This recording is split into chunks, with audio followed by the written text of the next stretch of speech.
The air in the Keypoint Health Services executive suite was thick with tension.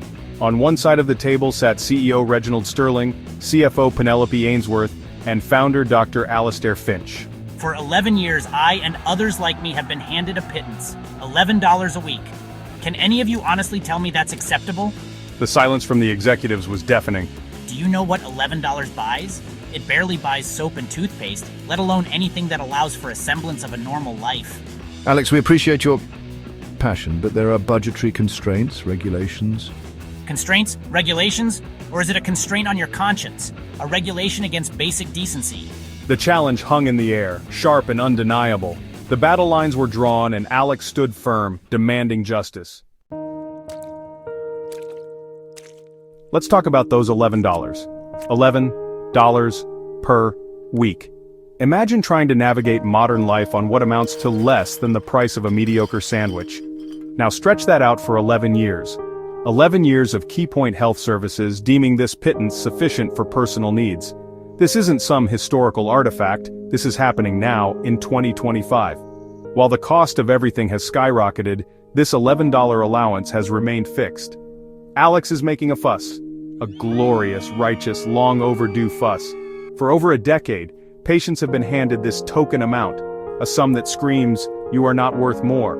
Think of the birthdays missed, the small social outings forgone, the basic hygiene products scrimped on. This isn't just about money. It's about the erosion of independence, the fostering of dependence, the quiet crushing of spirits. It's a systemic failure, a moral blind spot perpetuated year after year. The justification?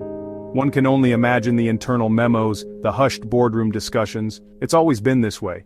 Changing it would open a Pandora's box. They don't really need more, do they? These are the whispers of indifference. But the truth is, there is no justification. There is only the stark reality of $11. A weekly symbol of corporate apathy. Alex was saying it, loud and clear for all those years of silence. Enough is enough. Alex's urgency wasn't just about the present moment, it was the culmination of years of simmering frustration. Every dismissive interaction, every unaddressed concern, every week that passed with that same insulting $11 check had added to the pressure. This was a fight for survival, for a basic level of respect that had been withheld for far too long. The urgency in Alex's demeanor was a direct response to this chasm of understanding, this profound disconnect between the lived reality of the patients and the insulated world of the decision-makers. Alex's perspective was sharpened by a unique lens: autism. For individuals on the autism spectrum, the world can often feel chaotic and unpredictable. The $11 allowance, stagnant for 11 years, was an affront to that very sense of logic and fairness. The need for routine and predictability was severely hampered by such a meager allowance. How can one plan? How can one establish comforting routines when financial insecurity is a constant? Alex was articulating a need for a system that made sense. The corporate platitudes, the vague excuses about budgetary constraints, likely sounded like pure noise to Alex. The core truth was simple. People needed more money to live, and the company wasn't providing it. Alex's plea was not just for more money, but for a recognition of their humanity. We are not asking for riches. We are asking for the bare minimum.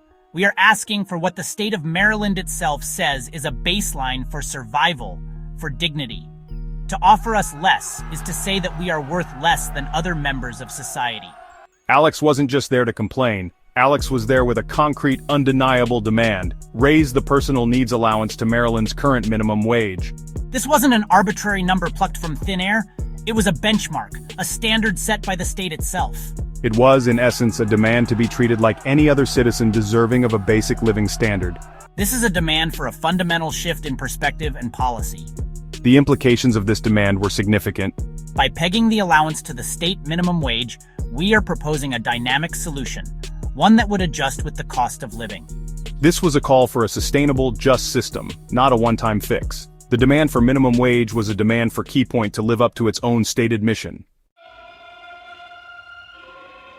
One of the most disheartening aspects of Alex's courageous stand was the deafening silence from many fellow patients. A few timid likes, perhaps a sympathetic emoji, but rarely a chorus of voices joining the demand for change.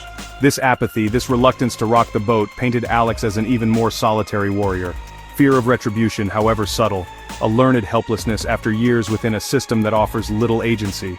Perhaps a genuine unawareness of their collective power, or simply the exhaustion of dealing with their own daily challenges. Whatever the reasons, the lack of vocal support from peers highlighted the immense courage it took for Alex to confront the Keypoint executives directly. Alex wasn't just fighting against corporate indifference, Alex was also fighting against a pervasive culture of passivity among those who stood to benefit most from the change. It underscored the fact that true leadership often means standing up when no one else will. Alex's fight was an attempt to break that silence, to show others that it was possible to demand more, to expect better. As the debate raged, an unexpected idea began to form. It wasn't just about rectifying the injustice of the $11 allowance. What if Alex's courage itself had a value? What if, beyond the overdue raise for all, Alex received a commission for their bravery? This wasn't about a bonus for complaining, it was about acknowledging that Alex was performing a vital service for Keypoint Health Services.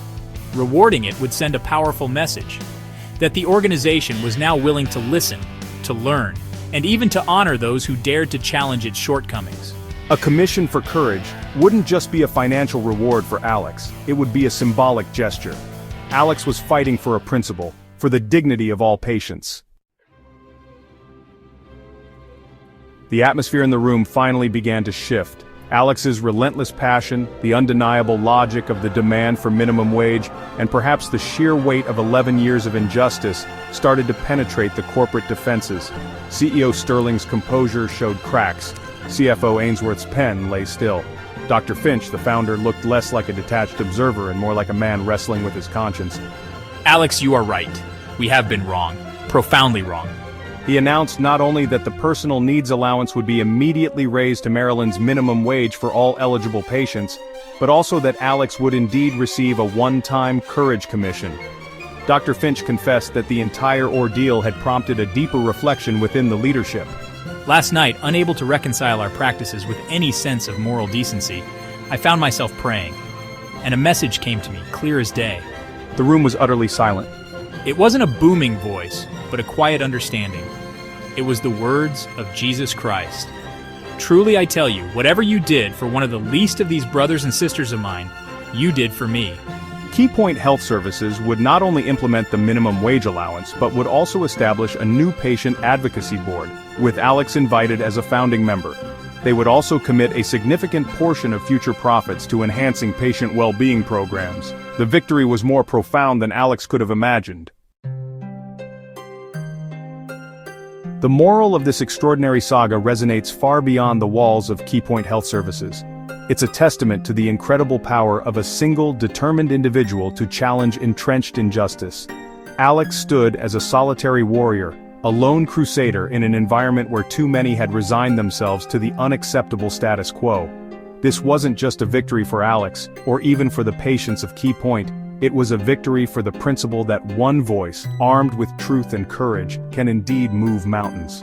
The silence of Alex's peers, while disheartening, served to amplify the bravery of the act.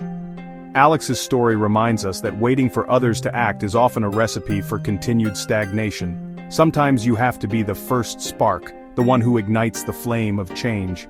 The intervention of divine justice adds a unique and powerful dimension.